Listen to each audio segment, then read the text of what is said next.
Okay, so it feels like we're just constantly swimming in information, doesn't it? It's a lot. Yeah, information overload is definitely a thing. Right. And what you really want is just to get straight to the important stuff, the core insights, without, getting bogged down, especially when you're trying to learn quickly. Exactly. That's what this is all about, really. Uh-huh.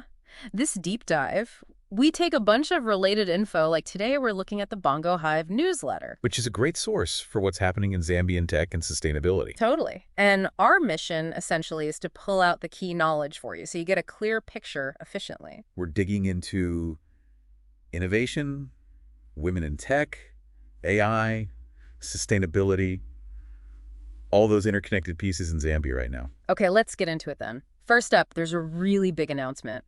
The Women in Tech Zambia program officially launched. Yes, this one really stands out. What's striking is the collaboration. It's a 3-year initiative powered by BongoHive, but in partnership with the Standard Chartered Foundation in Village Capital. That's some serious backing.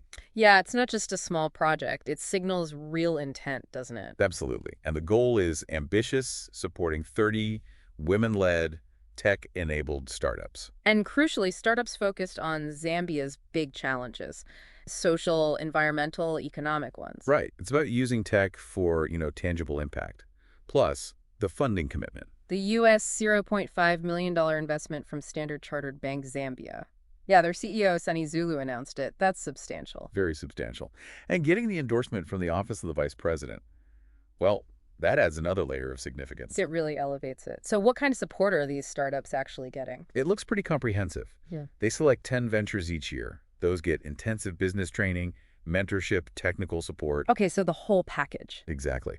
And then a chance to pitch for $10,000 in equity-free grant funding. Oh, equity free. That's huge for early stages. Massive. It lets them focus on growth without giving up ownership so early. Good point. And applications for the next group, Cohort 5, are open. Yeah, until May 28th, 2025. Anyone interested should check out womenintech.co.cm. They've apparently got a video with past participants too. Nice. Always good to hear from people who've been through it. Okay, so that's empowering women already in the field. But what about the next generation? Well, the newsletter mentions an educational tour at BongoHive for students from Evelyn Hone College. Ah, right. Focusing on how innovation and tech can solve problems. Exactly. And it sounds like they got practical too, with a hands-on design thinking workshop. Trying to tackle real academic challenges with tech, that's brilliant. Makes it real for them. Definitely. And they specifically showcased AI and large language models in software development. Giving them a peek at the cutting edge. Yeah, showing them what's possible, maybe sparking some career ideas. It seems BongoHive is really trying to connect education with, what the industry actually needs. That bridge is so important. Okay, speaking of AI, there was that roundup, AI steps out of the chatbot. Yeah, that title sums it up nicely. Yeah.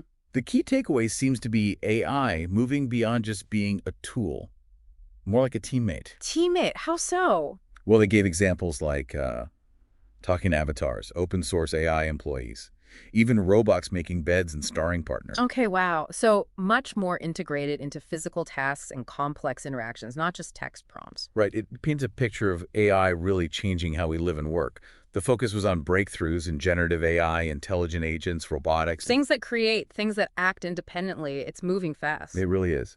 And BongoHive is offering consultations on using AI at scale, which suggests they're seeing demand from businesses already. Interesting. And that leads us nicely to Lukanga Lindunda, BongoHive's co-founder, speaking at upcoming events. Right, first at the ICT Association of Zambia Conference, ICTZ 2025 down in Livingston. And his topic. Artificial intelligence for digital transformation. An economic enabler for Zambia. Very relevant. Yeah, positioning AI not just as tech, but as an economic driver. That's key. And he's also on a panel at the DRF 25 conference, right? Organized by Meta. This one's about open or closed, exploring the implications of open source versus proprietary AI systems in Africa. Ooh, that's a critical debate. Yeah. Access, control, innovation. It has huge implications for the continent. Definitely a conversation to watch. Now, staying with the ecosystem, there's a new developer ecosystem survey. Yes, launched by BongoHive and ICTAZ. Importantly, it was officiated by the Minister of Technology and Science. Shows government buy-in. What's the goal? To gather insights directly from developers and tech professionals in Zambia. Find out what they need, what the landscape looks like. So they can tailor policies, training, support. Makes sense. Exactly. And for you listening, if you're in the Zambian tech scene, they're really encouraging participation. It's a Yeah, way to shape things. good shout. Okay, let's shift gears slightly, but it's related to Zambia's future. The study on nature-related financial risks. Yeah, this is fascinating. The Ministry of Green Economy and Environment launched it. Looking at the economic impact of losing biodiversity and climate change. Precisely. Focusing on key sectors, agriculture, tourism, mining, finance, where the risks really bite. That feels incredibly important right now, understanding the financial consequences. The goal is to use the findings expected in early 2026 to guide policies for a, well, greener and more resilient economy. It's proactive. Definitely forward-thinking. Okay, and finally, just a brief mention of the Kenneth Kaunda Day commemoration. Yes, the theme was Kenneth Kaunda, the patron of sports and arts, a moment to reflect on his legacy. A reminder of the national context for all this development. Exactly. So we've covered quite a bit: empowering women in tech, nurturing future talent, the sheer speed of AI development and its economic potential, plus this vital look at sustainability and financial risk. It's amazing how they all connect, isn't it? Innovation isn't happening in a vacuum. Not at all. The women being empowered are driving innovation, the students are the future AI workforce, and all of it needs to happen within a sustainable framework. Which that nature risk study is addressing. Right, so it leaves you thinking, doesn't it? As Zambia pushes forward with tech and faces these environmental realities, what role do you see innovation playing in actually building that more resilient, more prosperous future? That's a great question to ponder. How do all these pieces truly fit together for the best outcome?